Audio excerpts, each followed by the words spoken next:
سلام، وقتتون بخیر. علی الطافی هستم و میخوام در مورد مبحث درمان حمله پانیک باهاتون صحبت کنم. حالا شاید بعضی ها از طریق نتایج درمان شدگان سایت ما رو دیدن، بعضی ها هم که به هر حال سرچ کردن و از توی گوگل اون رو دیدن. ما میخوایم در مورد درمان حمله پانیک صحبت کنیم و اینکه اصلا حمله پانیک چی هست. بعدش میریم سراغ اینکه اصلا کسی به روش سنتی درمان شده یا نشده. ما اینها رو با هم بررسی میکنیم که اگر کسی درمان شده بود بعدش یه ارائه راه حل بهتون میدیم. علائم پانیک اضطراب هست، ترس هست، ترس خیلی شدید بیشتر، افسردگی هست که اکثرا افسردگی همون گریه بیدلیل هم میاره، فکر و خیال هست و احساس مسخ، یعنی فرد احساس میکنه که از بدنش جدا شده یا یه همچین احساسی که البته این بیشتر توی حالتهای شدید پانیک اتفاق میفته. احساس توهم بودن دنیا، احساس میکنه کلا دور و اطرافش توهم، فکر و خیال هم که بهتون گفتم به نحوی فکر و خیال های ترسناک میکنه که اصلا نمیتونه جلوی خودش رو بگیره. زودرنجی داره، تپش قلب داره، احساس مرگ میکنه، احساس جنون یا از دست دادن کنترل داره، سردرد گاهن ایجاد میشه در این فرد، درد قفسه سینه که اون فرد احساس میکنه مشکل از قلب، میره بیمارستان، بعد از اکو و 1000 تا آزمایش میفهمه که هیچ مشکل قلبی نداره، سردی بیش از حد بدن داره و احساس آسیب به خود هم داره. میخوایم اصلا بررسی کنیم که آیا این بیماری قابل درمان هست به روش سنتی یا نه، یعنی اصلا کسی از قبل درمان شده به این روش یا این روش مثلا خیلی جدیده یا متفاوته و کسی ازش اصلا استفاده نکرده. بله، خیلی ها استفاده کردن از این روش که حالا نتایجشون رو هم در ادامه میذاریم و مرحله به مرحله میگیم که این داروها چه تغییراتی در بدن ایجاد میکنه و اصلا نحوه درمان به چه شکله. خب همونطور که میبینید ما نتایجی که از افرادی که البته الان فکر میکنم ما سال 1402 و در آبان ماه 1402 هستیم، بله، که همونطور که میبینید این فرد 37 سالش بوده. حالا من ادامهش رو که خوندم حمله های زیادی داشته و سالهای زیادی بوده که دچار این مشکل میشده و اینکه حالا نوشتیم سردرد حالاتشون رو ازشون پرسیدیم که گفتن افسردگی دارن، اضطراب دارن، داروی اعصاب مصرف میکردن و توهم دارن و احساس سرگیجه و شدید و حالت تهوع و بقیه حالاتی که هر فرد پانیکی داره که در ادامه هم حالا سوالات بیشتری ازش پرسیدیم که توی اسکرین جا نشد. و بعد از اینکه درمان شدن نوشتن سلام، خسته نباشید، من حالم خیلی خوب شده، دوره 4 ماه هم تموم شد، چی کار باید بکنم؟ چون ببینید ما بعد از اینکه دوره تموم میشه یه رژیم غذایی هم باز بهتون ارائه میدیم که اون رو رعایت کنید به مدت 2 یا 1 ماه بعد از درمان که دیگه این بیماری غیر قابل برگشت باشه، چون ما ریشه اون رو از بین میبریم و هر درمانی هم دوره نقاهت خودش رو داره. خب وضعیت افراد دچار پانیک بعد از مصرف داروی گیاهی. دوره اولش رو بررسی میکنیم که حالا افرادی که نتیجه گذاشتن و اکثرا هم نتایج تازه‌ای هست که توی سایت گذاشتیم نوشتن خدا رو شکر بهترم، دستون در نکنه، فقط وسواس فکری اذیتم میکنه که وسواس فکری البته وجود داره تا زمانی که درمان تکمیل بشه. بله، و نوشتم حالا چه تغییراتی کردیم و چند درصد بهتر شدید که نوشتن 40% کمتر شده. الحمدلله با رژیم غذایی مصرف دارو حدود 50% بهبودی حاصل شده. میبینید در بدنهای متفاوت مدت تأثیرش هم کم و زیاده. البته گاهن ممکنه بعضی ها رژیم غذایی رو هم دقیق رعایت نکنن. حدود 40% بهبودی حاصل شد، حدود 14 روز مصرف دارو هم میگذره ولی تاثیرگذار بوده و میخوان برای دوره جدیدشون سفارش بدن. میریم سراغ نتیجه بعدی. سلام، شب شما بخیر، امروز 10 روزی که از داروی شما استفاده میکنم، خدا رو شکر تا حدودی جواب گرفتم، عصبانیت، اضطراب، استرس کمتر شده، امیدوارم که بهتر هم بشم و جواب بیشتری بگیرم. ببینید ما از همون، یعنی موقعی که مثلا میگیم درمان 2 تا 4 ماه است، قرار نیست بعد از 4 ماه شما حالاتتون کمتر بشه. نه، شما از ماه اول حالات ضعیفتر میشه یا نهایتا دیگه بدترین نوع پانیک از اواخر ماه اول حالتاتون ضعیف میشه، شروع میکنه به ضعیف شدن تا کامل محو بشه و احساس کنید اصلا زمان پانیک نداشتید. خب هست بریم برای انتهای دوره دوم. ما اون نتیجه اولی هم که بهت نشون دادیم اون هم دوره دومشون تموم شده بود. من حدود 1 سال پانیک داشتم که داروی آرام بخش، منظورشون داروی اعصاب هست که میخوردن، تا اینکه با شما تماس گرفتم، برای من دارو فرستادید و خدا رو شکر حالم خیلی خوب شده، اون حالت ها رو ندارم. امیدوارم که در حال دیگه ادامش هست که در مورد نتیجه بعدی هم که نوشته عزاداریاتون قبول باشه. به لطف 2-3 روزی شروع کردم، حالت تهوع سردرد و افت فشار حالت بعدی که داشتم رو ندارم. ایشون احتمالاً دوره دومشون بوده و ابتدای دوره دومشون بوده که این داروها رو استفاده میکردن. و شیوه های درمانی رو میخوام بهتون بگم که چه مزایا و معایبی داره.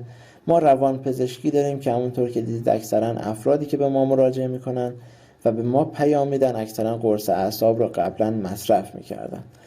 پس روان پزشکی حالا داروهایی بهتون میدن، قرص‌های اعصاب بهتون میدن که گاهن فرد دچار اعتیاد به اون داروها میشه، گاهن هم پانیک رو کنترل میکنه و نمیشه منکر این بشیم که پانیک حالا کنترل نمیشه با روش‌های روان پزشکی. ولی خب فرق روان پزشکی و طب سنتی اینه که روان پزشکی کنترل میکنه و طب سنتی درمان میکنه. روانکاوی هست که اون فرد روانشناس حرفه‌ای میاد و روی ذهن شما کار میکنه که البته مقدار هزینه‌اش یک مقدار زیاد هست و شما باید جلسات متمادی و طولانی با اینها برید تا احساس بهبود پیدا کنید.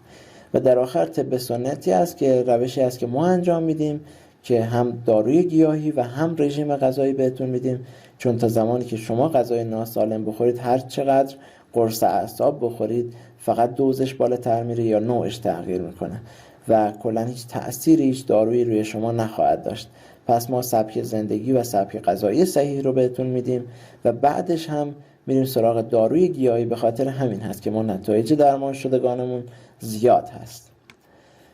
علت حمله پانیک در طب سنتی رو میخوام بهتون بگم و یکم در مورد قدیمی ها صحبت کنیم. رژیم غذایی نادرست، انرژیزا و ماهی، واکسیناسیون و اینکه سیگار، مشروب و مشروبات الکلی و مواد مخدر، اینها همگی عوامل پانیک هستن. و شاید بپرسید واکسیناسیون یعنی چی؟ زمانی که واکسن کرونا به مردم زده شد، ما به طور عجیبی تماسامون بیشتر شد. حالا نمیدونم تأثیر واکسیناسیون بوده یا دلیل دیگه ای داشته، ولی خب حمله پانیک بیشتر شده بود. حداقل شیوع حمله پانیک در اون زمان بیشتر شده بود. شاید هم از استرس این بوده که افراد کرونا بگیرن. و اینکه ما به شکل عجیبی رژیم غذاییمون تغییر کرده نسبت به پدرانمون و پدربزرگهامون. یعنی اونها همیشه از ادویه ها، از مصلحات در غذاشون استفاده میکردن، سعی میکردن با معاشرت با هم دوستان و هم سایه های خودشون یکم احساس خوب رو درون خودشون تقویت کنن. ولی خب متاسفانه در حال حاضر عصر ارتباطات هست و بیشتر عصر ارتباطات با گوشی هست که افراد سرشون توی گوشی ها هست. حتی یه مهمونی هم که میرن اکثر افراد دارن با گوشی کار میکنن.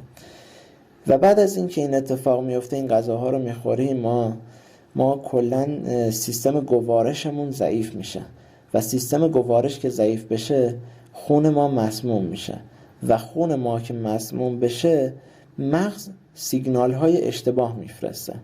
یعنی مغز قراره سیگنال های درست به عصب ما بفرسته تا ما یک سری کارا رو انجام بدیم یا انجام ندیم. ولی خب وقتی که خون مسموم باشه و بدن احساس کنه که فرد مریضه، سعی میکنه اون رو توی خونه نگه داره که از شر حیوانات وحشی در امان بمونن. چرا شر حیوانات وحشی؟ چون اجداد ما همگی غارنشین و به نحوی با حیوانات وحشی، با شکار اونها یا با زندگی توی جنگل ها داشتن اوقات خودشون رو سپری میکردن و اگر فرد توی اون غار خودش نمیموند و توی اون مریضی بیرون میرفت قطعا احتمال آسیب خوردن داشت. مثلا اگر یک حیوان بهش حمله میکرد شاید توان دفاع رو نداشت. به خاطر همین قانون بقای مغز میگه که اون فرد باید تو خونه بمونه. به خاطر همینه که افرادی که پانیک میگیرن بعد از یک مدتی گوشه نشین میشن، تنها میشن و سعی میکنن از خونهشون بیرون نرن. این چیزی هست که مغزشون میخواد و یعنی شاید اون افراد قبلا خیلی انسانهای پر انرژی و شادی بودن. درمان سنتی حمله پانیک چند تا اصول داره که یکیش داروی گیاهی هست، یکیش رژیم غذایی هست که داروی گیاهی و رژیم غذایی باید در کنار هم رعایت بشه و در آخر هم سبک زندگی. هر سه اینها که رعایت بشه بعد ما میتونیم بگیم که این فرد داره شروع به درمان میکنه. به خاطر همینه خیلی از افراد میگن ما به طب سنتی مختلفی مراجعه کردیم، دارو گرفتیم، حالا اکثرا هم مفرح ابریشمی، نمیدونم شربت سودا، برای اینجور چیزا میگیرن ولی خب نتیجه خاصی براشون نداره. چرا؟ چون اول که رژیم غذایی باید اصولی باشه و دوم اینکه داروی گیاهی مخصوصا عرقیجات و دمنوش‌ها برای فردی که دچار حمله پانیک شده زیاد جواب نمیده. پس باید سعی کنیم از داروهای پودری استفاده کنیم که نهایت تأثیر اون داروی گیاهی در بدن فرد ایجاد بشه. ما سیستم گوارش رو راه اندازی میکنیم، یعنی سیستم گوارش رو قوی تر میکنیم، خون رو پاک میکنیم و بعد از اینکه خون تمیز شد کل اون حالت ها به طرز عجیب خود به خود کم میشن و از بین میرن. دوره درمان پانیک بستگی به وضعیتش داره که چقدر طول میکشه که شما درمان بشید. اگر وضعیت حادش باشه 2 تا 6 ماه، وضعیت متوسط 2 تا 4 ماه و وضعیت ضعیفش هم 1 تا 2 ماه طول میکشه که اون فرد از این مشکل نجات پیدا کنه، البته بدون قرص اعصاب. یعنی ما کلا به صورت گیاهی کار میکنیم. و اگر میخواید در مورد درمان پانیک مشاوره رایگان بگیرید، در مورد پانیک، در مورد درمان پانیک، در مورد درمان سنتی پانیک، در مورد اینکه اصلا افرادی که درمان شدن چه اشتباهاتی داشتن، چه مشکلاتی داشتن و الان چه کارایی کردن که خوب شدن، میتونید به شماره 0916 443 1356 پیام بدین که ما در خدمتتون باشیم. خدا حافظ همگی، وقتتون بخیر.